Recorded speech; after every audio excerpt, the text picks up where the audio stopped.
प्यारे बच्चों नमस्कार। स्वागत है आप सभी का एबी इंस्टीट्यूट के इस ऑनलाइन प्लेटफॉर्म पर। आज मैं आपके सामने एक बार फिर से सामाजिक विज्ञान विषय को लेकर के आया हूँ और सामाजिक विज्ञान विषय के अंतर्गत हम लोग इतिहास विषय को पढ़ रहे हैं और इतिहास की जानकारी ले रहे हैं।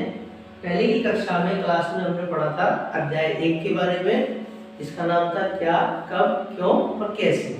इसमें हमने क्या समझा था बच्चों? इसमें हमने जानने की कोशिश की थी कि इतिहास क्या है, दूसरी चीज अतीत को हम कैसे जान सकते हैं, और कोई भी चीज, कोई भी घटना जो सालों पहले हो गई है, उस सालों पहले घटित होने वाली घटना की जानकारी हमें कैसे मिलती है, और उस सालों पहले घटित हुई जानकारी को हम क्यों कलेक्ट करते हैं, क्यों जानने की कोशिश करते हैं, ताकि हमें ये पता चलता है कि इतने समय पहले जब ये घटना घटी थी तो क्या हुआ था, उस समय में जो लोग रहते थे वो कैसे थे, उनके आचार विचार कैसे थे, खाने पीने का माध्यम कैसा था, किस तरीके से चीज़ें आगे बढ़ती थी।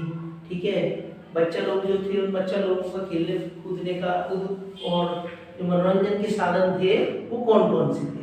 तो हम ये सारी चीज़ें कहाँ जाकर के पता करते हैं? अपने पास्ट में जाकर के, अपने अतीत में जाकर के। तो हमने जो जानकारी जुटाई थी वो जुटाई थी अतीत की जानकारी, अतीत की जानकारी। और इसी अतीत को हमने क्या कहा था? बीता हुआ कल या इतिहास। तो आज बच्चों हम बात करेंगे अध्याय 2 की, और इस अध्याय 2 में हम लोग आज पढ़ेंगे, बात करेंगे आखेट खाद्य संग्रह से भोजन उत्पादन तक। इस अध्याय का नाम है अध्याय 2,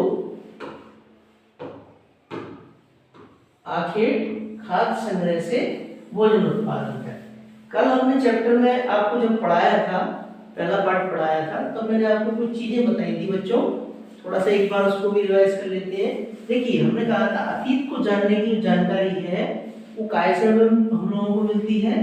तो अतीत की जानकारी हम लोगों को मिलती है पांडुलिपियों से। पांडुलिपियों से सबसे पहले पांडुलिपि से जानकारी मिलती है, और काय से जानकारी मिलती है? अभिलेखों से जानकारी मिलती है। ठीक है बच्चों लोग, इसके बाद हम लोगों ने चर्चा की थी अभिलेखों से जानकारी मिलती है। फिर हमने मैप को देखा था, मानचित्र को देखा था। मानचित्र के क्षेत्र में हमने सुलेमान पहाड़ी और किरतल पहाड़ी को देखा था। जो सुलेमान और किरतल पहाड़ी कहाँ थी? मैं यहाँ बना देता हूँ साइड में, इसको देखिए यार। इस तरीके से कुछ मैप था। यहाँ पर ये जो रीजन था, ये साइड में जो रीजन था अफगानिस्तान वाला रीजन, यहाँ काबुल में, यहाँ सुलेमान और यहाँ किरतल पहाड़ियाँ थी। फिर विंध्य के पहाड़ियों के बारे में हमने चर्चा की थी, जहाँ पर पहली बार क्या हुआ था? चावल की खेती की गई थी। तो इतनी सारी बातें हमने निकाली थी। उसके बाद एक चीज हम लोगों ने और चर्चा की थी, आप लोगों को ध्यान हो, हमने ये चर्चा की थी कि जब हम इतिहास की जानकारी जुटाने की कोशिश करते हैं तब हमारे सामने कुछ शब्दावलियां आती हैं, कुछ शब्द आते हैं, जैसे एडी, बीसी, हिंदी में अगर हम बात करते हैं तो ईसी, ईसवी और ईसवी पूर्व। तो मैंने आप लोगों को बताया था बच्चों, ईसवी और ईसवी पूर्व का अर्थ क्या होता है? ईसा मसीह के जन्म के समय से। ईसा मसीह के जन्म के समय से। अब ईसा यानी ईसा मसीह के जन्म के समय से, और ईसा पूर्व की मैंने आपको बताया था कि ईसा मसीह के जन्म से पहले। ठीक है बच्चों, अगर इंग्लिश में हम बात करते हैं तो एडी जो है उसको हम लोग बोलते हैं एनो डोमिनो।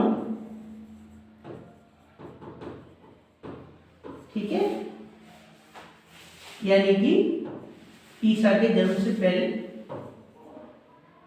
और बीसी की अगर हम बात करते हैं तो हम बोलते हैं बिफोर क्राइस्ट, बिफोर क्राइस्ट। फिर एक टर्मिनोलॉजी, एक शब्द और आया था निकल करके बच्चों, वो क्या आया था? वो आया था BCE। ये क्या था? Before the common era, before the common era. हमने इतनी सारी बातों की जानकारी निकाली थी और मैंने आप लोगों को ये सारी चीजें बताई थी। बच्चों ये क्यों जानकारी निकाली थी? इसकी जानकारी निकालना इसलिए आवश्यक था कि सबसे पहले तो हमने ये जाना कि हमारा अतीत क्या होता है, अतीत का अर्थ क्या होता है, सबसे पहली चीज। दूसरी चीज, हम अपने अतीत को कैसे जान सकते हैं। जब भी हम अतीत का अध्ययन करने इतिहास में जाएंगे तब हम लोगों को जो शब्दावलियां हैं समय की, समय के साथ ये टर्मिनोलॉजीज जुड़ी हुई मिलेंगी या शब्दावलियां जुड़ी मिलेंगी, AD और BC। ठीक है। अब इसी क्रम में आज हम जिस टॉपिक पर चर्चा करने जा रहे हैं उस टॉपिक का नाम है, ये भी इतिहास विषय का टॉपिक है, इसका नाम है आखेट खाद्य संग्रह से भोजन उत्पादन तक। यानी कि बच्चों देखिए, जैसे जैसे धरती अस्तित्व में आई, हमारी दुनिया अस्तित्व में आई, तो धीमे धीमे क्या हुआ, मानव सभ्यता आगे बढ़ना शुरू हुई। जैसे जैसे मानव सभ्यता आगे बढ़ना चालू हुई तो जब मानव शुरुआती दौर में आया तो वो कैसा था, उसकी खाने पीने की क्या प्रवृत्तियां थी, क्या आचार विचार थे, कैसे भोजन की पूर्ति करता था, किस तरीके से अपनी संततियों को आगे बढ़ाता था, इन सारी चीजों की जानकारी हमें मिलती है वो इसी पाठ से मिलेगी, इसी जगह से मिलेगी। अब शुरुआती दौर की हम बात कर रहे हैं, जब बिल्कुल शुरुआत की अवस्था थी बच्चों, जब स्टार्टिंग की मानव सभ्यता का विकास हो रहा था, मानव अपने शुरुआती दौर में था। ठीक है, उस समय की ये बात है। तो सबसे पहले आप इतना समझ लीजिए, आखेट का अर्थ क्या होता है। आखेट का अर्थ होता है शिकार। ठीक है, एक शब्द और आएगा, शिकार। और अगर आखेट तक लिखा हुआ है तो इसको बोलते हैं शिकारी, जो कि ये शिकार करता है। आखेट से लेकर के खाद्य संग्रह यानी कि भोजन को इकट्ठा करना, भोजन को इकट्ठा करना, उसके बाद खाद्य संग्रह से भोजन के उत्पादन तक, यानी कि शुरुआती दौर में जो हमारा मानव था, यानी कि हमारे जो पूर्वज थे, ये क्या करते थे, शिकार करते थे, ये शिकारी थे। उसके बाद धीरे धीरे इन्होंने क्या करना चालू किया, चीजों को समझना चालू किया, फल फूल ये सारी चीजें इनको समझ में आने लगी। फिर ये क्या करने लगे, उन सारी चीजों का संग्रह करने लगे। संग्रह का अर्थ होता है चलो इकट्ठा करना, ठीक है।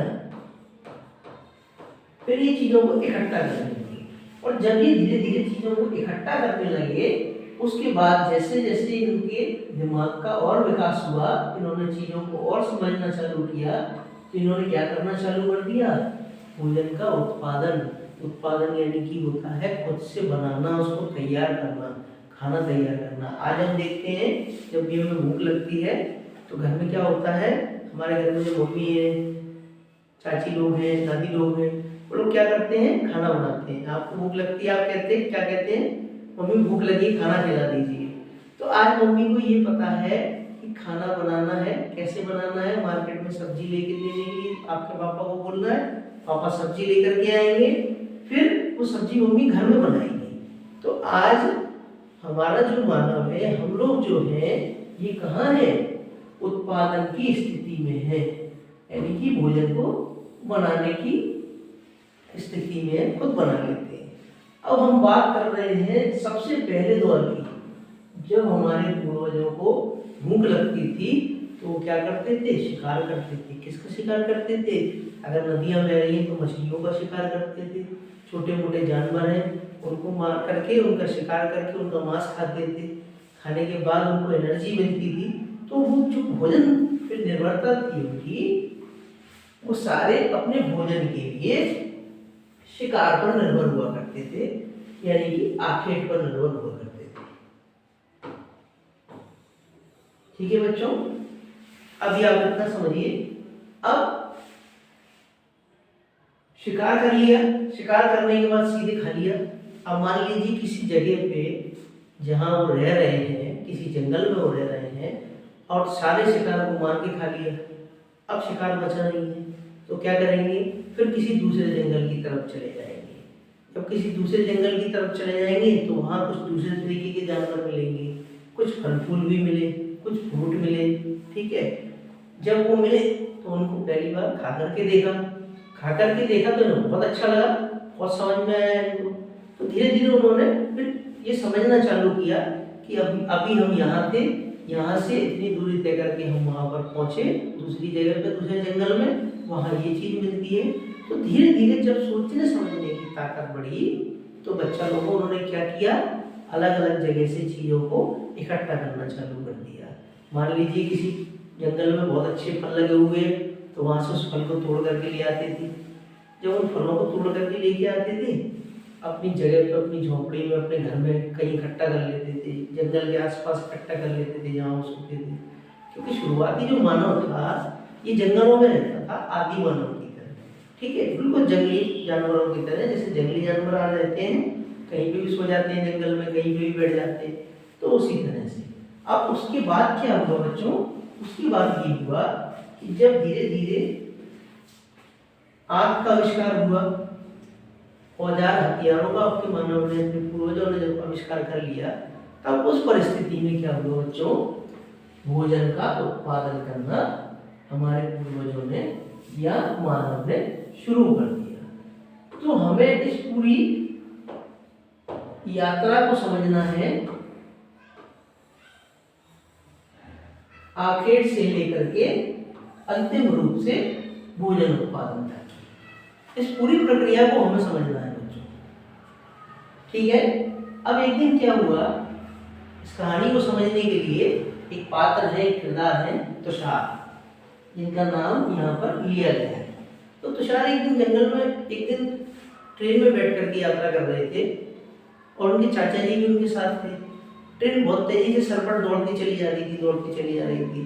चाचा जी ने देखा तुषार शांत बैठे हैं, चुपचाप बैठे हैं, तो चाचा जी ने तुषार से कहा, चाचा और भतीजा कहाँ जा रहे थे, दिल्ली से चेन्नई की तरफ जा रहे हैं। तो ये तुषार भाई है, इन तुषार के दिमाग में ये बात आई जब उन्होंने देखा कि ट्रेन आगे आगे जा रही है और देखा गाड़ी जैसे जैसे तेज दौड़ती हुई आगे जा रही थी, पेड़ पौधे, घर, खेत खलियान क्या होता है बच्चों, हरे घास का मैदान जो होता है उसको क्या बोलते हैं, खलियान बोलते हैं।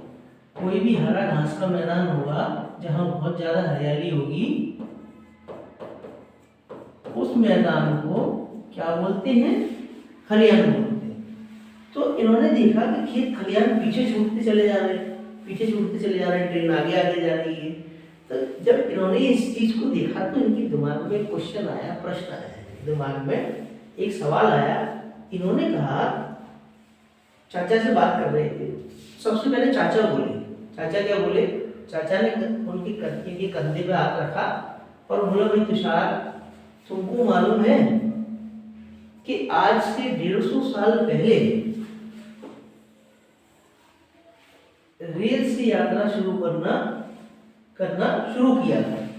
आज से 150 साल पहले ट्रेन चालू हो गई थी। ठीक है, तो मानव क्या करता था, इधर से उधर ट्रेन से यात्रा करता था 150 साल पहले।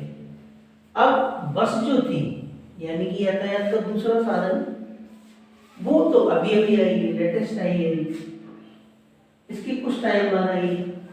तो तुषार के दिमाग में एक सवाल आया कि चाचा जी बात तो सही कह रहे हैं, लेकिन उस दौर की अगर बात करें, उस समय की बात करें जब ट्रेन भी नहीं थी, तब मानव कैसे यात्रा करते थे।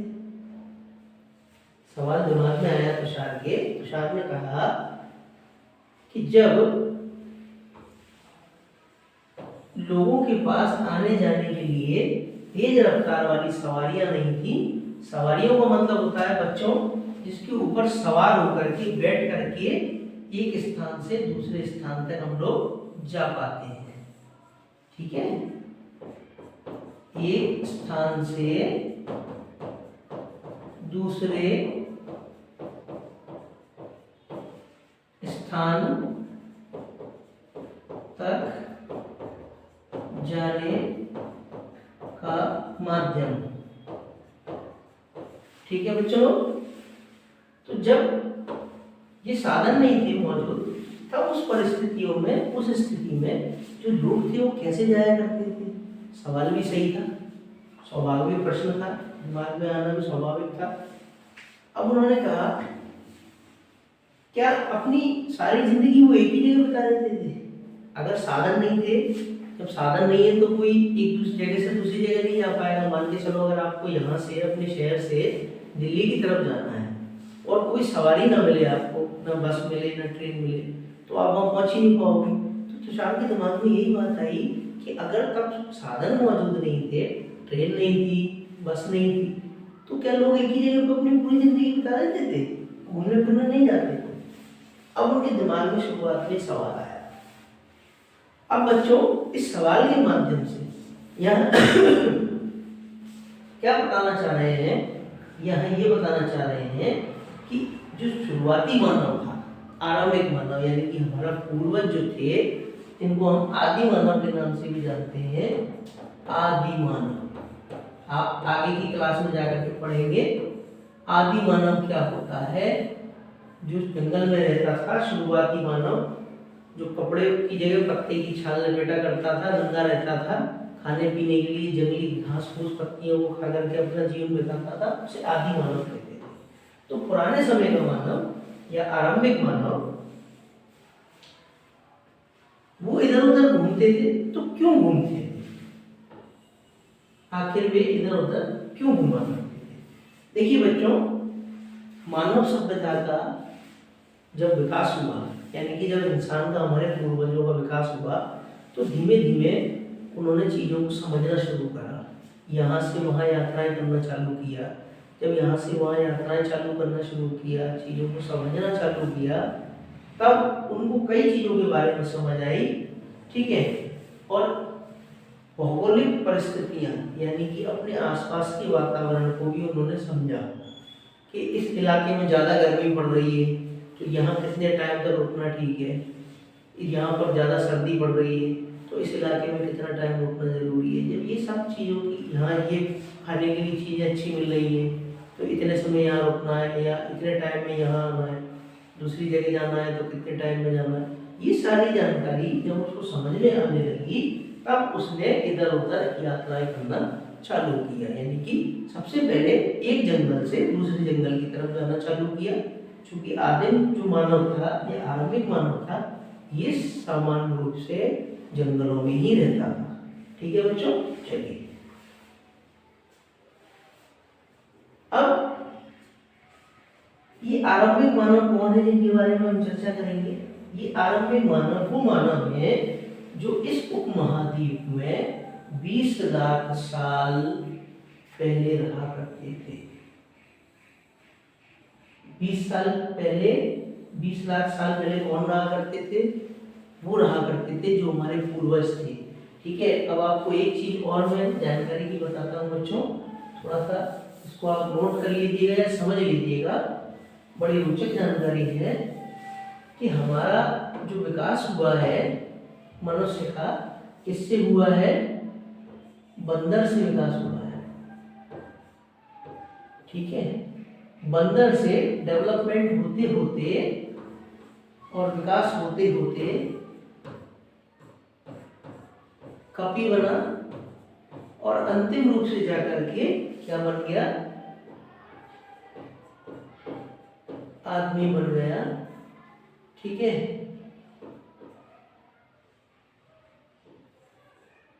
जिसके पास क्या था? विकसित मस्तिष्क था, विकसित दिमाग था, विकसित दिमाग था, या इसको बोलेंगे वर्तमान मानव, यानी कि आज का मानव, आज का मानव या इंसान, बात एक ही। ठीक है, शुरुआती दौर में ये क्या था? ये बंदर था। अब इन बंदरों की भी या बंदरों की अवस्था में जो मानव था, तो इसके भी अलग अलग स्टेप थे जब इनका डेवलपमेंट हुआ, इनका विकास हुआ।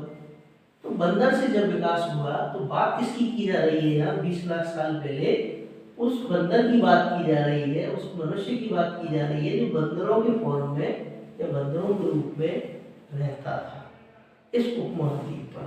अब बच्चों एक चीज आप यहाँ और समझ लीजिए कि ये महाद्वीप क्या होता है और उपमहाद्वीप क्या होता है। जैसे ही आप थोड़ी सी और बड़ी क्लास में जाएंगे इसके ऊपर, तो आप अभी एक सब्जेक्ट पढ़ेंगे, विषय पढ़ेंगे अलग से, जिसका नाम है भूगोल। ठीक है, इंग्लिश में अगर हम बात करेंगे तो इसको बोलेंगे ज्योग्राफी। ठीक है, ज्योग्राफी में हम क्या करते हैं? अपनी पृथ्वी के बारे में पढ़ते हैं। ठीक है, पृथ्वी के बारे में पढ़ते हैं।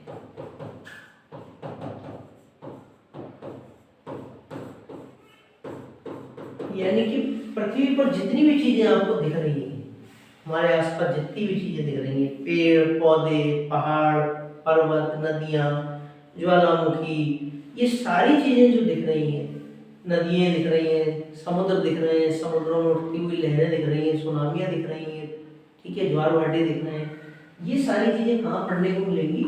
भूगोल में पढ़ने को मिलेंगी। तो उसी भूगोल में आपको ये शब्द मिलेंगे, उपमहाद्वीप और महाद्वीप। उपमहाद्वीप और महाद्वीप।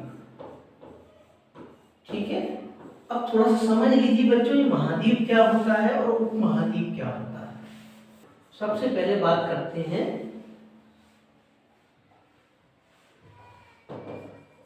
महाद्वीप की। ठीक है, महाद्वीप क्या होता है? महाद्वीप एक ऐसे द्वीप समूह को बोलते हैं, ठीक है, ऐसा द्वीप समूह, ठीक है, या ऐसा द्वीप जो तीन तरफ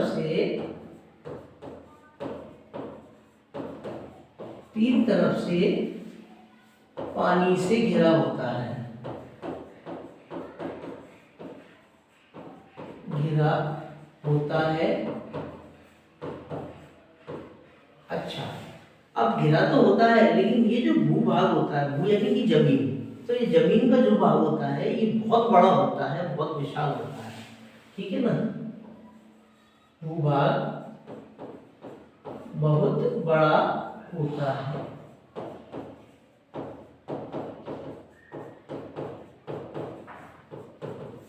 ठीक, तो बच्चों ये ऐसा द्वीप समूह या ऐसा जमीन का टुकड़ा जो दिखने में बहुत बड़ा है और तीन तरफ से पानी से घिरा हुआ है, उसको हम सामान्य रूप से क्या बोलते हैं?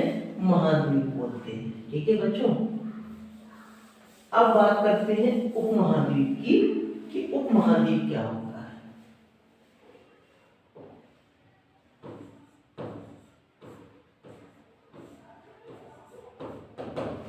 उपमहाद्वीप क्या होता है?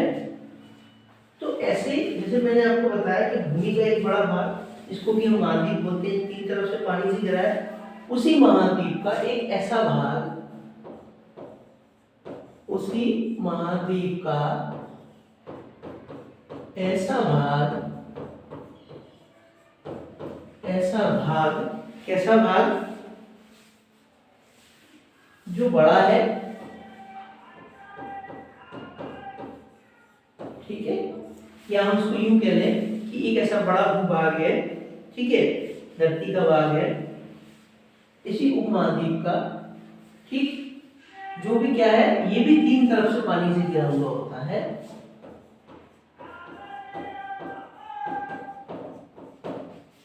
पानी से घिरा हुआ होता है, पानी से घिरा होता है। जब पानी से घिरा होता है तो इसको हम क्या बोलते हैं? उपमहाद्वीप बोलते हैं।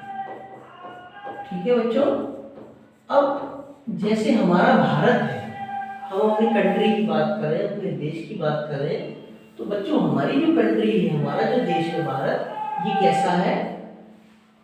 ये उपमहाद्वीप है। भारत की अगर हम बात करते हैं तो भारत मूल रूप से क्या है? उपमहाद्वीप है। और इस उपमहाद्वीप में कई सारे देश हैं, जैसे हमारे पड़ोसी देश हैं, श्रीलंका है, ठीक है, नेपाल है, बांग्लादेश है, भूटान है, म्यांमार है। ये कहाँ स्थित है? ये सब इस भारतीय उपमहाद्वीप में स्थित है। तो हमारा भारत क्या है? उपमहाद्वीप है। तो उपमहाद्वीप कौन सी क्या होता है? जमीन का एक ऐसा बड़ा भाग जो तीन तरफ से पानी से घिरा होता है। अगर हम अपने भारत का नक्शा देखेंगे इस तरीके से, तो यहाँ क्या क्या है? तीन तरफ से पानी से घिरा हुआ है, ठीक है। अरब सागर है, बंगाल की खाड़ी है, ठीक है बच्चों, समुद्री तट लगे हुए हैं। इस तरीके से आप देखेंगे तो एक साइड, ये दूसरी साइड और ये तीसरी साइड, ये तीन तरफ से पानी से घिरा हुआ है, ठीक है। और ये उपमहाद्वीप, भारत की उपमहाद्वीप कहाँ स्थित है? किस महाद्वीप में स्थित है? आगे चल के आपको पढ़ने को मिलेगा, अभी थोड़ा सा समझ लीजिए। एशिया महाद्वीप में स्थित है। इस एशिया महाद्वीप में भी कई सारे देश हैं, ठीक। चलिए अब अपने सब्जेक्ट को नोट पे आते हैं और बात करते हैं अपने टॉपिक की, कि जो आगे मानव थे वो इस महाद्वीप में, उपमहाद्वीप में कब रहते थे? आज से 20 लाख साल पहले रहा करते थे। तो आज से 20 लाख साल पहले रहने वाले, बंदर रूप में रहने वाले हमारे पूर्वज या मनुष्य के पूर्वज आखिर एक जगह से दूसरी जगह क्यों जाते थे या क्यों घुमा करते थे? इस सवाल का उत्तर जानने की कोशिश करें। चलिए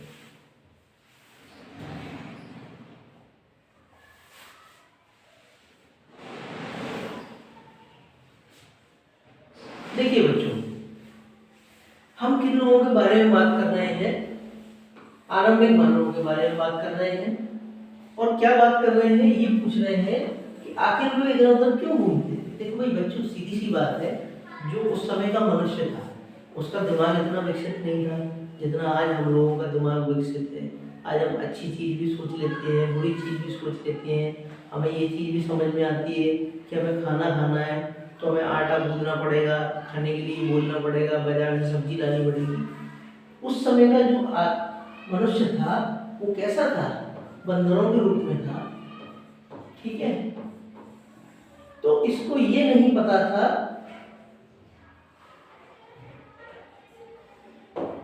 इसको ये नहीं पता था कि जब भूख लगती है तो क्या किया जाता है। भूख लगती है उससे पेट में ही समझ में आता था कुछ डालना चाहिए खाने के लिए, तो उन्हें जो मिलता था वो खा लेते थे। अगर नहीं मिलता था तो वो क्या करते थे? उसके लिए एक जगह से दूसरी जगह जाया करते थे। तो हमें इस उपमहाद्वीप में 20 लाख साल पहले रहने वाले उन लोगों के बारे में बात करना है। देखिए बच्चों, सबसे पहले क्या हुआ, उन लोगों को हम किस नाम से जानते थे? उन लोगों को हम आखेटक या खाद्य सम्राट के नाम से जानते हैं, ठीक है। शुरुआती दौर था। शुरुआती दौर में जब सभ्यता डेवलप नहीं हुई थी, सभ्यता बढ़ी नहीं थी आगे, तब उस कंडीशन में बच्चों मनुष्य को क्या बोला जाता था? इस अर्धविकसित मनुष्य को आखेटक बोला जाता था या खाद्य सम्राट बोला जाता था, यानी शिकारी बोला जाता था और भोजन एकत्रित करने वाला बोला जाता था, ठीक है। अब ये क्यों बोला जाता था? भोजन का इंतजाम करने की विधि के आधार पर। विधि मतलब जो तरीका होता है, उस तरीके को जिसको ये लोग इस्तेमाल करते थे, इसके आधार पर इन लोगों का नाम क्या पड़ गया? भोजन का इंतजाम करने वाले या आखेटक या खाद्य सम्राट पड़ गया। तो ये लोग क्या करते थे? आमतौर पर जैसे मैंने आपको बताया था, खाने के लिए जंगली जानवरों का शिकार करते थे। भाई शुरुआती मनुष्य था, उसका दिमाग इतना विकसित नहीं था, उसको लगा भूख लगी है तो पेट में कुछ डालना है। अब ये नहीं पता क्या डालना है, सामने देखा कोई छोटा जानवर, मान लीजिए खरगोश दिख गया, उसको मार दिया, ठीक है, मार दिया, मार के खा लिया। कोई और चीज़ दिख गई, उसको मार दिया, उसको पकड़ लिया। नदी के किनारे गया पानी पीने के लिए, मछली दिख गई, उसको पकड़ लिया, ठीक है, और खा लिया उसको।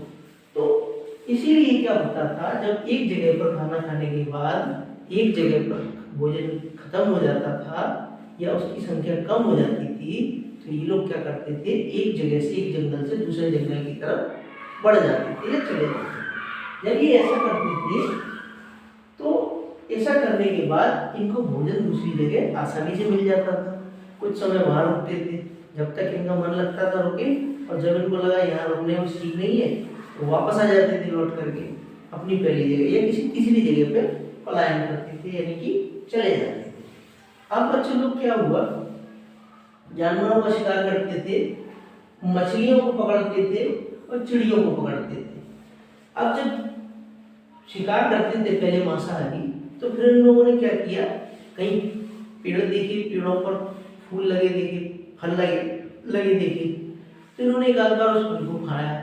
जब फल को खाया तो समझ में आया कि इससे पेट भर जाता है, भूख कम हो जाती है। तो फिर उन्होंने उस फल फूल को, पेड़ पौधों की पत्तियों को, इनको सबको खाना शुरू किया। खाने के बाद उनको ये समझ में आने लगा कि यहाँ हम रह रहे हैं आज, तो यहाँ पर ये चीज़ खत्म हो गई है, दूसरी जगह जाएंगे तो दूसरी जगह चीज़ मिल जाएगी। जब दूसरी जगह गए तो ये सारी चीज़ें, फल फूल मिलने लगी, पत्तियाँ मिलने लगी, कहीं कहीं पेड़ों के कोटरों में देखा तो जानवरों के अंडे रखे हैं, पक्षियों के अंडे रखे हैं, तो उनको उठा लिया। इनको ये समझ में आया कि जब भी भूख लगेगी तो इनको खा सकते हैं, लेकिन उस जगह रुके क्यों नहीं दूसरी जगह? इसलिए नहीं रुके बच्चों, क्योंकि वहाँ का जो वातावरण था वो एक समय तक ही रुकने के लायक था। जब इनको लगा कि यहाँ रुकने में अब भलाई नहीं है या ये रुकने के लिए सही मौसम नहीं है, जगह नहीं है, तो ये वहाँ से वापस अपनी जगह आ गए या तीसरी जगह बढ़ जाते थे। तो ये क्या करते थे, फल फूल, दाने, पौधे, पत्तियां, अंडे, इनको इकट्ठा कर लेते थे। अब धीरे धीरे क्या हुआ, धीरे धीरे जब इन संग्राहकों ने एक जगह से दूसरी जगह पर ये लोग घूमते रहते थे, अपने अपने समुदाय बनाए। समुदाय किसको कहते हैं बच्चों, उसको समझिए। समुदाय का मतलब होता है लोगों का समूह।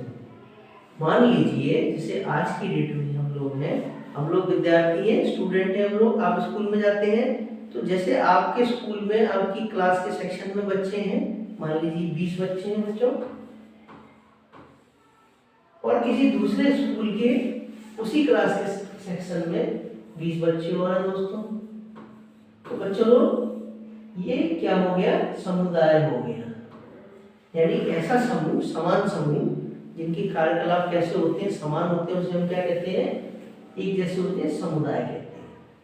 तो आखिर तक यानी शिकारी और भोजन को इकट्ठा करने वाले इन लोगों का जो समूह होता था, समुदाय होता था, ये लोग क्या करते थे, एक जगह से दूसरी जगह पर घूमते रहते थे। अब घूमने का कारण क्या था, मैंने आपको बताया। मान लीजिए यहाँ सर्दी चल रही है, अगर यहाँ पे आदि मानव होता और उसको कुछ नहीं पता होता, हम भी ये क्लास नहीं ले रहे होते, तब उस परिस्थिति में वो क्या करते, बहुत ठंड लग रही है यार, तो वो क्या बोलते, बहुत ठंडी है, बहुत ठंडी है, अब कहाँ जाना चाहिए, तो वो देखते ऐसी कोई जगह आगे बढ़ जाते। मान लीजिए और कहीं आगे चले गए, किसी दूसरे छत्तीसगढ़ में चले गए, मान लीजिए छत्तीसगढ़ राज्य में, वहाँ इतनी सर्दी नहीं है जितनी सर्दी हमारे यहाँ पड़ रही है, तो वो वहीं रुक जाएंगे, उनको अच्छा लगेगा। अब वो क्या करेंगे, फिर वहाँ जाकर के जब पेट में भूख लगेगी तो वो खोजते खाने पीने के लिए। तो छत्तीसगढ़ में जो वनस्पति लगी है, मध्य प्रदेश में जो वनस्पति लगी है, वो अलग अलग है, ठीक है बच्चों। अब नदी के पानी में जो मछलियाँ पाई जाएंगी वो भी अलग अलग होंगी, मध्य प्रदेश में, छत्तीसगढ़ में भी अलग अलग होंगी।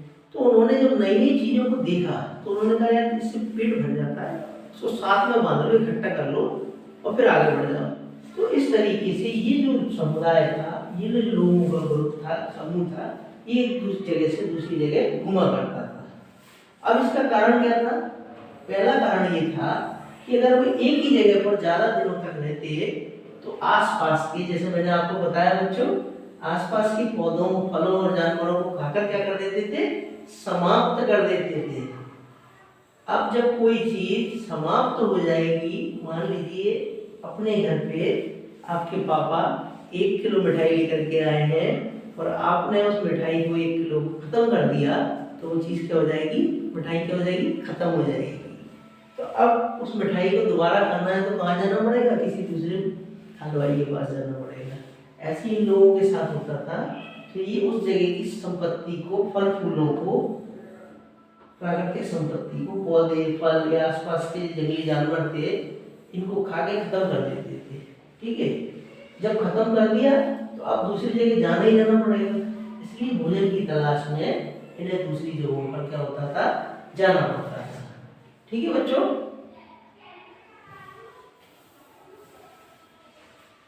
अब इसका दूसरा एक कारण और भी था, इसको समझने की कोशिश करते हैं। दूसरा कारण ये था कि जानवर जो होता था वो अपने शिकार के लिए, या फिर ऐसे मान के चले, अपने शिकार के लिए या फिर हिरण और मवेशियों को चारा ढूंढने के लिए एक जगह से दूसरी जगह जाया करते थे।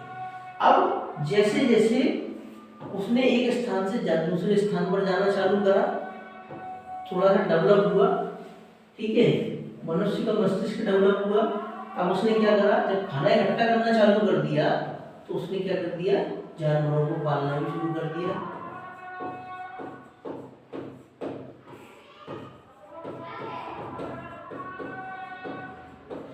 जानवरों को पालना भी शुरू कर दिया। जब जानवरों को पालना शुरू कर दिया तब क्या हुआ बच्चों, अब उनके जानवरों को भी भूख लगने लगी, तो उनकी भूख को मिटाने के लिए, पत्तियां ढूंढने के लिए, चारा ढूंढने के लिए, इस कारण से भी उन्हें एक स्थान से दूसरे स्थान पर जाने की आवश्यकता महसूस हुई। बच्चों यहाँ मवेशी शब्द का इस्तेमाल किया गया है।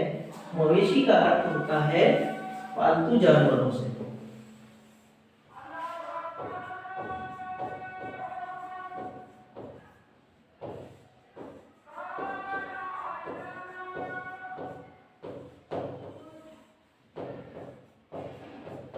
पालतू जानवरों से, ठीक है बच्चों।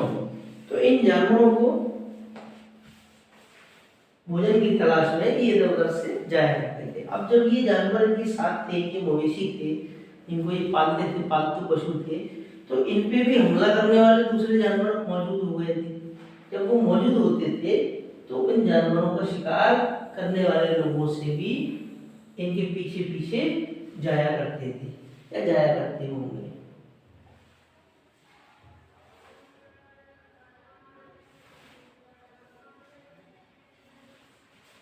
ठीक है,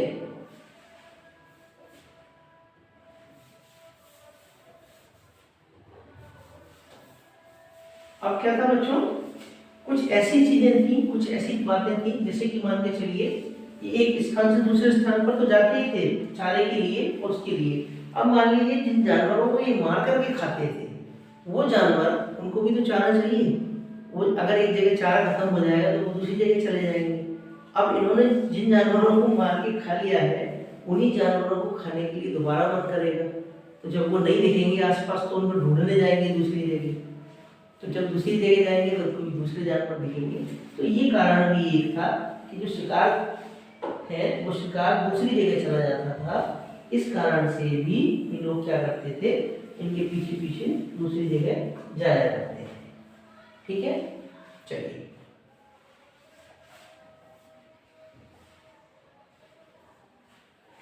अब बच्चों इसका एक तीसरा कारण भी है। इसका तीसरा कारण है मौसम की स्थिति। जैसा कि आज हम देख पा रहे हैं, तीसरा कारण क्या है, अलग अलग मौसम। ठीक है, अब आज हम देख रहे हैं सर्दियों में अलग फल आता है खाने के लिए, गर्मियों में अलग फल आता है। जैसे गर्मियों में हमें आम खाने को मिलता है, अभी सर्दियों का सीजन चल रहा है, ठंड लग रही है तो ठंड में आम नहीं मिलेगा, आम की जगह हमें कुछ और खाने को मिल जाएगा, कोई दूसरा फल मिलेगा, वो नहीं मिलेगा। तो कई फल फूल पौधे ये क्या होते थे, अलग अलग मौसमों में उगते थे। अब जैसा मैंने आपको पहले बताया, जब ये एक जगह पहुंच गया, मान लीजिए वहाँ सर्दी चल रही है तो सर्दी में नए नए फल हैं पेड़ों पे लगे हुए, इसका तोड़ के खा लिया। अब सर्दी का मौसम खत्म हुआ, ठीक है, अब वो फल फूल खत्म हो गए, अब इसको लगा कि भोजन है ही नहीं खाने के लिए शुरुआती मानव को, तो इसने क्या करा, फिर एक जगह से दूसरी जगह की तरफ ये जाने लगा। ठीक है, तो तीसरा कारण क्या था कि पेड़ों और पौधों में जो फल फूल है ये अलग अलग मौसम में आते हैं, इसलिए ये लोग उनकी तलाश में उपयुक्त मौसम के अनुसार अन्य इलाकों में घूमते होंगे। वही बातें बच्चों जो मैंने आपको बताई, ठीक है। अब इसके बाद एक चीज और है, सबसे बड़ी चीज बच्चों, खाने को कोई चीज मिले ना मिले, बहुत देर तक भी ना मिले, लेकिन हमारे जीवन की एक ऐसी चीज है आवश्यक, जो अगर हमें ना मिले या पशुओं को ना मिले या पक्षियों को ना मिले तो उनका जीवन समाप्त हो जाएगा, वो सारे मर जाएंगे। वो कौन सी चीज है बच्चों? वो है पानी। खाना तो खा लिया है, पर अब पानी भी तो पीना है, प्यास भी तो बुझानी है। मान लीजिए एक जगह से दूसरी जगह तक चल कर के गए और थकावट बहुत ज्यादा हो गई, गला सूखने लगा, पानी नहीं मिलेगा तो क्या होगा? गला सूखेगा, दम टूट जाएगा, मर जाएंगे, ठीक है। इसी तरह से बच्चों, जब ये मनुष्य इधर से उधर जाता था या खाना खाता था तो इसको खाना खाने के बाद प्यास भी लगती थी, एक जगह से दूसरी जगह यात्रा करने के बाद प्यास भी लगती थी, तो इसको पानी के बिना जीवित रहना असंभव था।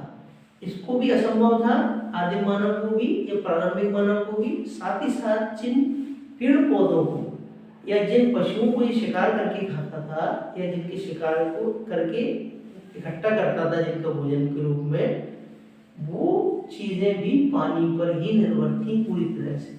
अगर मान लीजिए जंगल के जानवरों को पानी नहीं मिलता तो वो भी मर जाते, तो इस आरंभिक मानव को क्या नहीं मिलता? भोजन नहीं मिलता। तो पानी जब खत्म हो गया तो पानी के बिना कोई भी प्राणी धरती पर जिंदा नहीं रह सकता।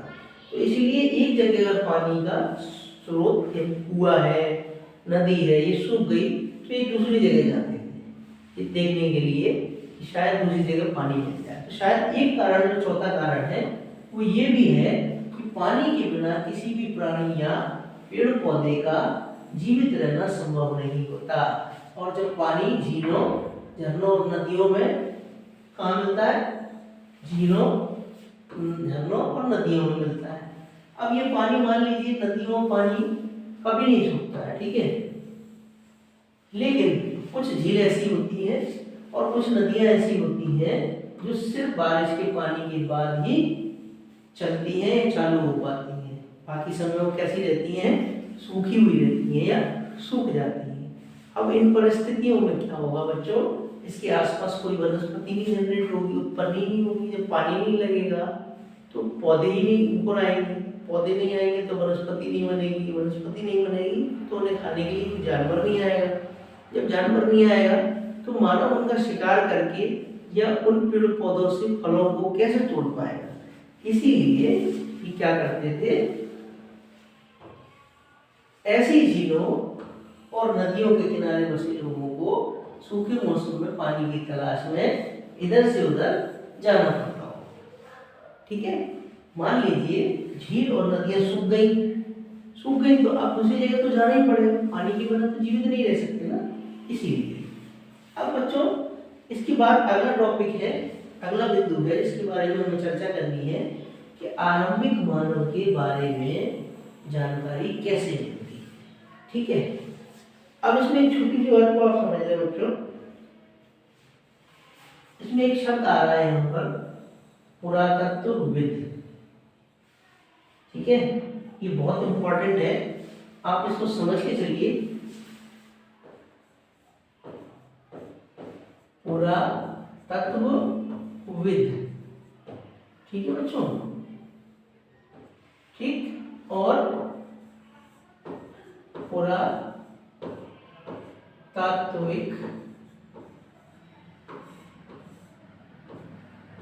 अवशेष,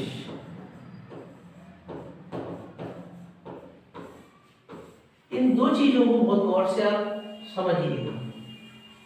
देखिए, जब भी कहीं आपको पुरा शब्द लगा हुआ मिल जाए, पुरा, तो पुरा का अर्थ होता है पुराना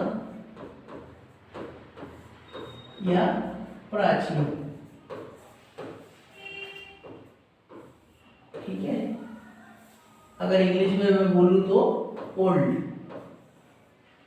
ठीक है बच्चों लोग। तो पुरातत्वविद कौन होते हैं पुरातत्वविद ऐसे वैज्ञानिक होते हैं जो क्या करते हैं, मानव के अवशेषों को खोद करके निकालते हैं जमीन में से और उस पर क्या करते हैं, फिर पढ़ाई करते हैं या रिसर्च करते हैं, खोज करते हैं। मान के चलिए कहीं किसी क्षेत्र में बहुत सारी जमीन खाली पड़ी है, तो वो वैज्ञानिक जिसे हम पुरातत्वविद कहते हैं वो आएंगे, कुछ लोगों को साथ लेकर के आएंगे, लेबर को खुदाई करेगी, जो अलग अलग चीजें निकलेंगी, मान लीजिए मानव की हड्डियां निकली, बर्तन निकले पुराने, सिक्के निकले तांबे के, पीतल के, सोने के, तो वो उसको पढ़ेंगे। उसको पढ़ने के बाद ऐसी जगहों पर भेजेंगे कि ये कहाँ के थे, इस पर किसकी लिपि लिखी हुई है, कौन सी भाषा लिखी हुई है। तो वो वैज्ञानिक जो इन सब चीज़ों का अवशेषों को निकाल के तो क्या करते हैं, पढ़ाई करते हैं या अध्ययन करते हैं, उन्हें हम क्या कहते हैं, पुरातत्वविद कहते हैं। ठीक है। अब पुरातात्विक किसको बोलते हैं, ऐसी चीजें जो हजारों साल पहले जमीन में दबी हुई थी और बाहर निकलती नहीं, तो उसको क्या बोला जाता है, पुरातात्विक। ठीक है। यानी कि पुरानी, यानी कि ऐतिहासिक, बहुत सालों सालों वाली, जो सालों से जमीन में दबी हुई है या सालों से किसी धरती की किसी जगह पर बनी हुई है। ठीक है, अभी तक नष्ट नहीं हुई। अब बात कर लेते हैं बच्चों अवशेषों की। तो अवशेष क्या होते हैं, अवशेष का अर्थ होता है भागों से, भाग, अवशेषों का अर्थ होता है भागों से, भाग या टुकड़े। ठीक है। काय के भाग, मान लीजिए मानव शरीर के भाग, मानव शरीर की हड्डियां जो है वो क्या है, वो अवशेष है। खाल जो है वो क्या है, ये अवशेष है। मान लीजिए ईंटें जो है अगर किसी सभ्यता में निकली हुई है तो वो क्या है, वो अवशेष है। तो ऐसी सारी चीजें जो हजारों साल पहले धरती में दबी हुई थी, दबने के बाद टुकड़ों के रूप में, छोटे छोटे टुकड़ों के रूप में जो मिलती है बाहर, उन्हें हम क्या कहते हैं, अवशेष कहते हैं। या ऐसे भागों को हम क्या कहते हैं, अवशेष कहा करते हैं। तो बच्चों अब पुरातत्वविदों ने क्या किया, आरंभिक मानवों के बारे में जानकारी हमें कैसे मिली। मान लीजिए कोई जगह थी, कोई इलाका था, ये बहुत सालों पहले बसा हुआ नहीं था, बहुत सालों से। अब वहां पर कुछ वैज्ञानिक पहुंचे, और वैज्ञानिक पहुंचे, यही पुरातत्वविद पहुंचे। इन पुरातत्वविदों ने क्या किया, वहां जाकर के खुदाई करना चालू की। जैसे जैसे इन पुरातत्वविदों ने वहां खुदाई करना चालू की, तो उनको अलग अलग चीजें मिली, अलग अलग अवशेष मिले या अलग अलग भाग मिले। तो उन्होंने उन सारी चीजों को क्या किया, इकट्ठा किया। अब ये अवशेष किसके थे, उन्हीं मानवों के थे जो क्या थे, आखेटक थे और संग्राहक थे। तो वो लोगों ने ये सारी चीजों को बनाया था या फिर उनका इस्तेमाल कर रहे थे। तो पुरातत्वविदों ने जब खोज की, खुदाई की, तो उन्हें इन शिकारियों की या आदिम मनुष्यों की इस्तेमाल की हुई चीजें मिली। ठीक है। कौन कौन सी चीजें थी ये चीजें हो सकती थी लकड़ी के बने हथियार, औजार। ठीक है, ये पत्थर के बने हथियार थे, औजार थे। ठीक है। सबसे पहले क्योंकि जो मानव या मनुष्य हमारा जो पूर्वज था, उसने सबसे पहले जो हथियार बनाए, आज तो कहीं के चलते हैं, लोहे के चलते हैं, ठीक है, धातुओं के हथियार चलते हैं। उस समय पत्थर के हथियार सबसे पहले बनाए थे। पहले जंगली था, जंगलों में रह के पेड़ पौधे फल पत्ती खा के अपना जीवन काटता था। फिर धीरे धीरे उसका दिमाग थोड़ा सा और डेवलप हुआ, तो उसने क्या किया, पत्थरों के हथियार बनाना चालू किए। फिर थोड़ा सा और डेवलप हुआ, तो उसको नहीं समझ में आया, उसने क्या करा, चीज़ों को इकट्ठा करना चालू किया, भोजन को। फिर थोड़ा सा और समझ में आया उसका दिमाग को, और दिमाग उसका ठीक परिपक्व हुआ, है ना, मैच्योर हुआ, तो उसने क्या करा, फिर आग का आविष्कार कर लिया। तो करते करते तो हम उस स्थिति की बात कर रहे हैं बच्चों, जब ये पत्थरों के और लकड़ियों के और हड्डियों के औजार बनाते थे। ठीक है। तब इन पुरातत्वविदों ने या वैज्ञानिकों ने जब खोज की, उन्हें ये सारी चीजें मिली। जब उन्हें ये सारी चीजें दिखाई दी बच्चों, तो उन्होंने ये कहा,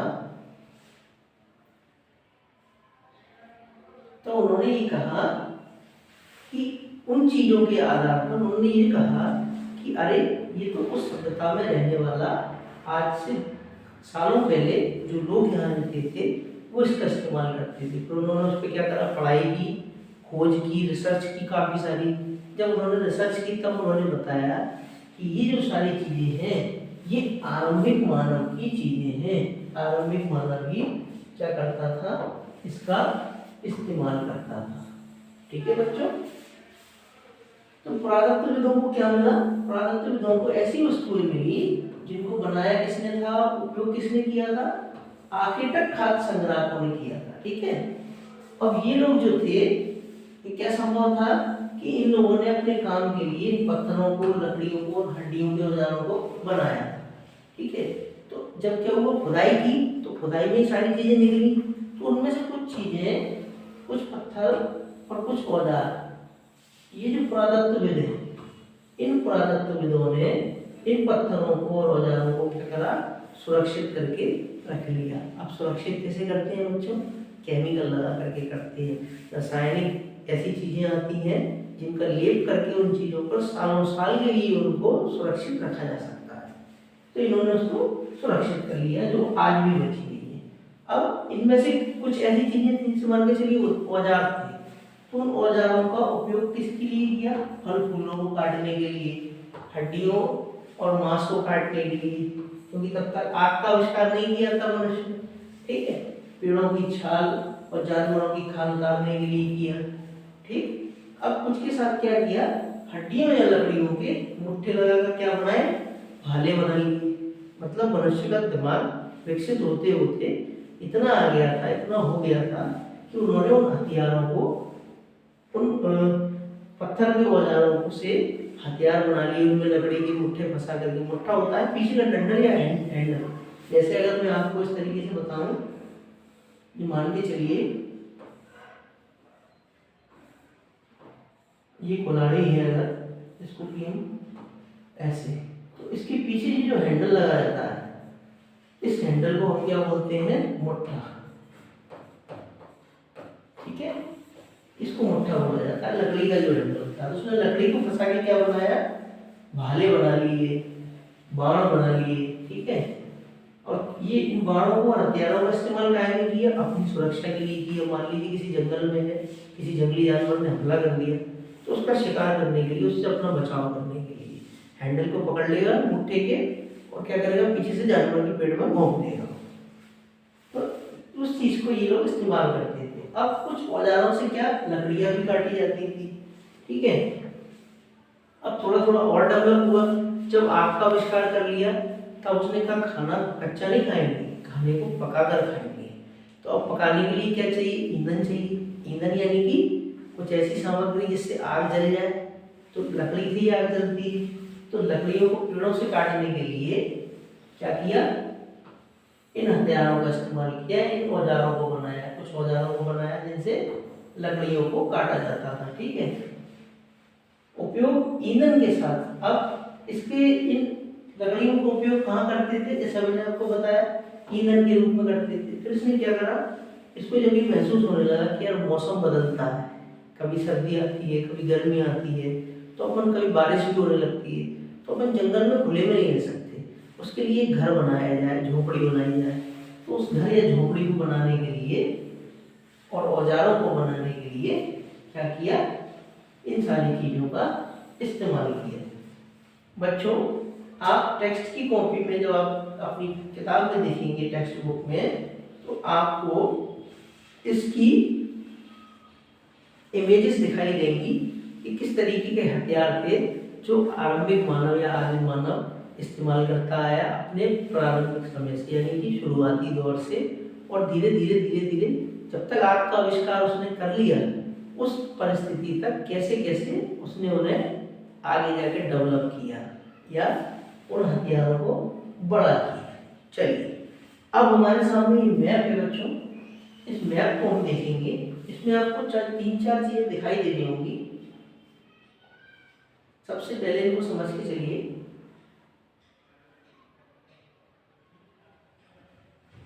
ये देखिए, इसमें ये रेड कलर का एक त्रिकोण है। इस टाइप से त्रिकोण के माध्यम से उन पुरा स्थलों को दिखाया गया है, प्राचीन स्थलों को दिखाया गया है जो महत्वपूर्ण थे। यहाँ या जहाँ आदिम मानव या प्रारंभिक मानव अपनी सभ्यता के साथ, अपने समुदाय के साथ रहा करते थे, जहाँ सभ्यताएं इनकी विकसित हुई।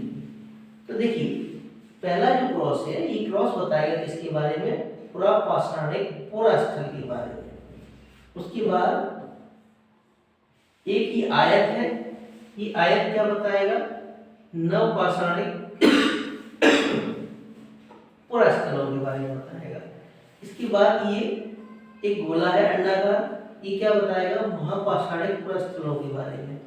ठीक है, इसके बाद ये चतुर्भुज का आकार है, ये आरंभिक मानव गांव के बारे में बताएगा। उसके बाद ये सितारे का चिन्ह है, ये बताएगा आधुनिक नगर के बारे में। तो अगर हम नगर की बात करते हैं, देखिए पुरा पाषाणिक स्थल, पहली बात तो आप ये समझिए पाषाण का मतलब क्या होता है। पाषाण का मतलब होता है प्राचीन या पूर्व का। ठीक है बच्चों, अब इसमें मैंने जोड़ दिया पुरा, यानी कि प्राचीन से पहले और प्राचीन। ठीक है, सबसे पुराना। तो इसमें सबसे पुराना जो क्षेत्र हमें दिखाई दे रहा है, अगर हम बात करते हैं सबसे पहले, ये दिखाई दे रहा है यहाँ भीमबेटका में। अगर बच्चों मैं इस मैप की बात करूँ तो भारत के इस मैप के इस क्षेत्र में, यहाँ कहीं बीचों बीच इस क्षेत्र में जो इलाका है, ये वर्तमान मध्य प्रदेश का इलाका है। का इलाका है वर्तमान मध्य प्रदेश का इलाका है। और ये वर्तमान मध्य प्रदेश के जो भीमबेटका है, ये जो भीमबेटका का इलाका है, ये भीमबेटका का इलाका बच्चों वर्तमान में मध्य प्रदेश राज्य के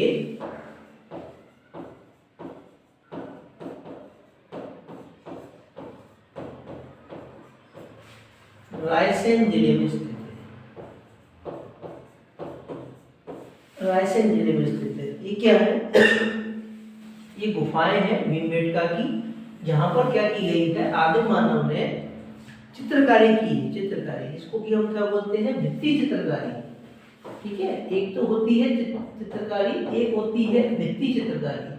तो जो भित्ति चित्रकारी है बच्चों, इस भित्ति चित्रकारी को गुफा पर अंकित किया है, गुफा पर बनाया है, खोद खोद के तराश तराश के। तो ये भीमबेटका वहां स्थित है। अब अगर दूसरे स्थान को हम देखते हैं तो ये है कुरनूल, करनूल या कुरनूल बात करेंगे हम। तो ये जो इलाका है वर्तमान परिस्थितियों में अगर आप इसका देखेंगे तो ये आंध्र और तेलंगाना के बीच का स्थान है।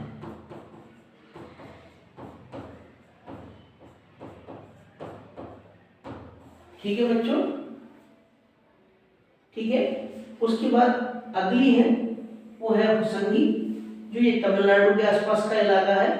ठीक है बच्चों, अब यहाँ हम जब देखेंगे ये चिन्हों के माध्यम से हमें क्या जानकारी मिल रही है कि नव पाषाणिक पुरस्कार कौन कौन से हैं।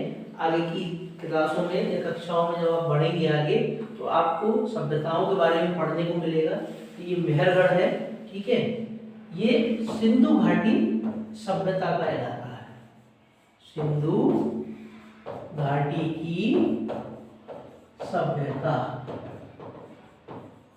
ये आपको पढ़ने को मिलेगी। ये पाकिस्तान का इलाका है, इस पाकिस्तान के इलाके में यहाँ से ये सभ्यता पाई गई। ठीक है, श्री रामदास बनर्जी जो एक पुरातत्वविद थे, उन्होंने खुदाई की। ठीक है, दयाराम सानी ने खुदाई की, तब उन्हें ये सभ्यता मिली थी। तो ये वहाँ का अवशेष है। तो उसके बाद अगर हम आगे जाते हैं तो हम यहाँ देखते हैं वर्तमान जम्मू एंड कश्मीर, जम्मू कश्मीर राज्य। तो इस जम्मू और कश्मीर के राज्य में ये बुर्जी भूमि की स्थिति आपको वर्तमान जम्मू कश्मीर में देखने को मिलेगी, जिसमें से एक अभी केंद्र शासित प्रदेश लद्दाख काट दिया गया। ठीक है बच्चों, चलिए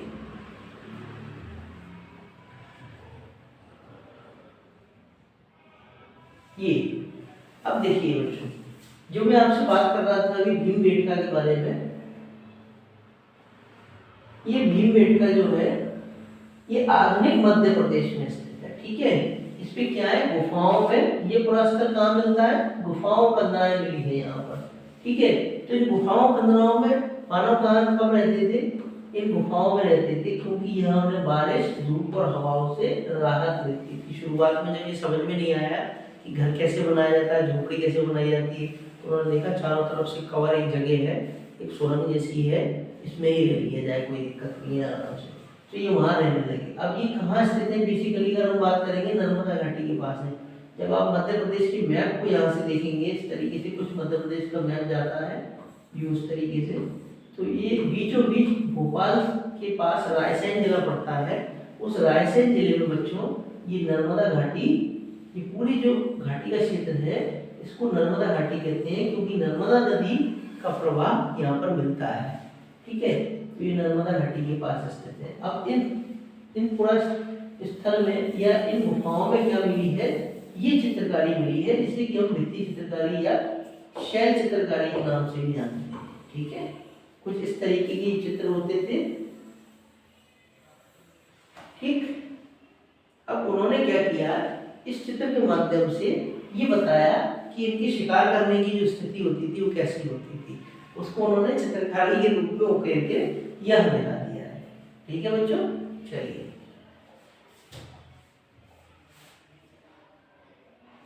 ये वो भीमबेटका की गुफाएं हैं बच्चों, आप इसको चित्र के माध्यम से देख सकते हैं और समझ सकते हैं। ये भीमबेटका की गुफाएं हैं, कुछ इस तरीके से इनका चित्र बनता है। ठीक है, चलिए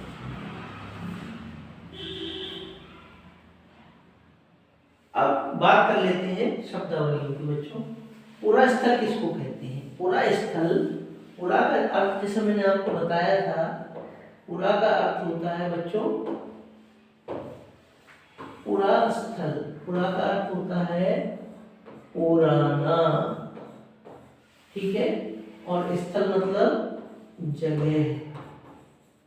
तो ऐसी पुरानी जगह बच्चों जहां औजार, बर्तन और इमारतों जैसी वस्तुओं के अवशेष मिलते हैं, उसे हम क्या कहते हैं, पुरा स्थल कहते हैं। पुरा स्थल अगर आपको समझ में नहीं आए, याद नहीं हो, तो आप इतना याद रखिए, पुरा यानी कि प्राचीन या पुराना, स्थल मतलब जगह। तो ऐसी पुरानी जगह जहां पर औजार, बर्तन और इमारतों के क्या मिलते हैं, अवशेष मिलते हैं। अवशेष यानी क्या होता है, टुकड़े, ये भाग। ठीक है, उन्हें हम अवशेष बोलते हैं। तो उन्हें हम क्या बोलते हैं, पुरा स्थल बोलते हैं। अब जो वस्तुएं हमें मिलती हैं उस जगह पर, ठीक है, ऐसी वस्तुओं का निर्माण किन्होंने किया, उस सभ्यता में रहने वाले उस आदिम मानव ने किया, जो उसे अपने काम के लिए बनाता था या उसको अपने काम में उसने इस्तेमाल किया, और बाद में जब वो मर गए, उनकी सभ्यता खत्म हो गई, तो वहीं के वहीं छोड़ करके चले गए। ठीक है, अब ये कहाँ कहाँ मिल सकते हैं, ये जमीन के ऊपर भी मिलते हैं, ये जमीन के अंदर भी मिलते हैं, और कभी कभी कहाँ मिलते हैं, समुद्र और नदी के तल में भी पाए जाते हैं। ठीक है, अब इन पुरा स्थलों के बारे में आपको हम अगले अध्यायों में बताएंगे। क्या होता है बच्चों, जैसा कि बता रहे हैं, जमीन के ऊपर, जब जमीन के ऊपर मिलेंगे तो ऐसी जगह पर खुदाई नहीं की जाएगी। ठीक है, थोड़ी सी खुदाई की जाएगी तो तभी ये अवशेष बाहर आ जाते हैं। अब क्या होता है, कई बार जमीन में नीचे जाकर के खुदाई की जाती है, कई फुट नीचे जाकर के, तब ये चीजें निकलती हैं, अवशेष निकलती हैं। ठीक है, और कभी कभी क्या होता है, समुद्र में नीचे जाती हैं, तब जाकर के पता चलता है, मान लीजिए हिंद महासागर में या प्रशांत महासागर में कोई जहाज डूब गया समुद्र में, अब वो समुद्र की तली में चला जाएगा। जब कोई गोताखोर इसके नीचे जाएगा, सालों बाद जाकर के उसकी तली में देखेगा, तब जाकर के उसको उसके अवशेष दिखाई देंगे, तब जाकर के उसे इसके क्या दिखाई देंगे, अवशेष दिखाई देंगे बच्चों। ठीक है, तो नदी के तल में या नदी में जाकर के देखेंगे तब दिखाई देंगे। जैसे आप लोगों ने एक वनस्पति के बारे में सुना होगा बच्चों, उसको कोई मूंगा कहते हैं, मूंगा। आपने देखा होगा हाथों में अंगूठी पहनी जाती है, ठीक है। तो ये रत्न होता है बेसिकली, ठीक है। और ये रत्न कहाँ मिलता है? समुद्र की जड़ में, समुद्र की सतह में, बिल्कुल सतह में अंदर जाकर के, ठीक है। और ये क्या होती है? एक वनस्पति होती है जो इस तरीके की होती है, ठीक है। पानी में लगी होती है, कुल्हाड़ी की सहायता से इसको काटा नीचे जाकर के और बाहर लेकर के आए। तो ये क्या है? अवशेष है बच्चों, ठीक। तो पुरास्थल किसे कहेंगे? पुरास्थल उस प्राचीन स्थल को या पुरानी जगह को बोलेंगे जहां पर औजार, बर्तन, इमारत और वस्तुओं के क्या मिलती हैं? अवशेष मिलते हैं, टुकड़े मिलते हैं, भाग मिलते हैं, ठीक है बच्चों। अब इसके बाद आगे का टॉपिक आता है कि आदिम मानव ने आग की खोज किस तरीके से की, ठीक है। तो अब जब इतना सब कुछ होने लगा, एक स्थान से दूसरे स्थान तक जाने लगा, ठीक है, भोजन को उठाने लगा, खाने पीने लगा, ये समझने लगा कि जगहों को बदला जाएगा, पत्थरों की खोज शुरू कर दी, खाने को साथ में लेके जाने लगा। तब खाने को साथ में इकट्ठा करके रखने लगा। अब ये समझ में आने लगा कि जानवर का शिकार करके उसका मांस काट करके कच्चा नहीं खाया जाएगा, इसको आग में पका भी सकते हैं, इसको भून भी सकते हैं। तो उसने क्या की? आदिम मानव ने, आरंभिक मानव ने आग की खोज की, ठीक है बच्चों। अब इस आग की खोज को उसने कैसे किया, क्या क्या हुआ, और आग की खोज आने के बाद और कैसे मानव ने या मनुष्य ने या आदमी ने या इंसान ने अपने आप को कैसे विकसित किया, इसकी जानकारी अब हम अगले पार्ट में, अगले भाग में पढ़ेंगे, ठीक है। जो इसका सेकंड पार्ट है चैप्टर का, उस सेकंड पार्ट में पढ़ेंगे। बच्चों, आप लोगों को कोई भी चीज समझ में नहीं आए या कोई चीज आपको और अच्छी तरीके से समझना है तो नीचे कमेंट बॉक्स में जाकर के आप अपना कमेंट जरूर शेयर करें, ठीक है। आप लोग कमेंट करेंगे तो हमें समझ में आएगा कि आपकी रिक्वायरमेंट क्या है, सबसे पहली बात। दूसरी बात बच्चों, एबी इंस्टीट्यूट के इस चैनल को लाइक कीजिए, इस चैनल को सब्सक्राइब कीजिए, वीडियोस को लाइक कीजिए, शेयर कीजिए, ताकि ज़्यादा से ज़्यादा बच्चों तक हमारी ये वीडियो पहुँचे और हमारे ये चैप्टर्स पहुँचे। मूल रूप से हमारा जो लक्ष्य है, हमारा जो टारगेट है वो ये है कि आपके घर तक आपको हम अच्छी एजुकेशन प्रोवाइड कर सके, ताकि आपको अगर कुछ समझ में नहीं आ रहा है, कहीं भी आप पढ़ रहे हैं स्कूल में या अपने कहीं किसी कोचिंग संस्थान में पढ़ रहे हैं, वहाँ आपको समझ में नहीं आ रही है चीज़ें, तो हम इस चैनल के माध्यम से आप तक ये सारा सिलेबस लेके जाएं, ठीक है। आप सुन रहे हैं बच्चों, या उन सभी अभिभावकों से मेरा निवेदन है कि इस चैनल को सब्सक्राइब करें, एबी इंस्टीट्यूट को, हमारी वीडियोस को लाइक करें, शेयर करें और ज़्यादा से ज़्यादा अपने साथियों को बताएं इसके बारे में, ठीक है, ताकि आप सब इसका फ़ायदा ले सकें और आपके बच्चे इसका फ़ायदा ले सकें। अंत में छोटी सी बात कि कमेंट आया था सेक्शन बॉक्स में, कमेंट बॉक्स में अपना परिचय की बात करेगा तो मूल रूप से मेरा नाम है विक्रम और मैं इस एबी इंस्टीट्यूट के ऑनलाइन प्लेटफॉर्म पर सोशल साइंस की फैकल्टी हूँ मूल रूप से, और लगभग 13 साल का मेरा टीचिंग का एक्सपीरियंस है, ठीक है बच्चों। इस 13 साल के टीचिंग एक्सपीरियंस में मैं आप सब की रिक्वायरमेंट्स को समझता हूँ। सोशल साइंस को भी पढ़ाना है मुझे, इतिहास मेरा मूल विषय है, ठीक है। तो आगे की आने वाली क्लासेस में हम और अच्छे तरीके से वीडियोस आपके सामने लेकर के आएंगे और गहराई तक आपको समझाएंगे। इस पार्ट को खत्म होने के बाद इसके प्रश्नोत्तर भी हम आप लोगों को सॉल्व कराएंगे। तब तक के लिए बच्चों लोग हैव अ नाइस डे, अपना बहुत बहुत ध्यान रखिएगा, ठीक है। बहुत सारी मस्ती कीजिएगा, बहुत सारी पढ़ाई भी कीजिएगा। आपको और आपके सारे छोटे भाई बहनों को आने वाले पेपरों के लिए, परीक्षा के लिए एबी इंस्टीट्यूट की तरफ से बहुत बहुत शुभकामनाएं और बहुत सारा प्यार। Have a nice day. नमस्कार।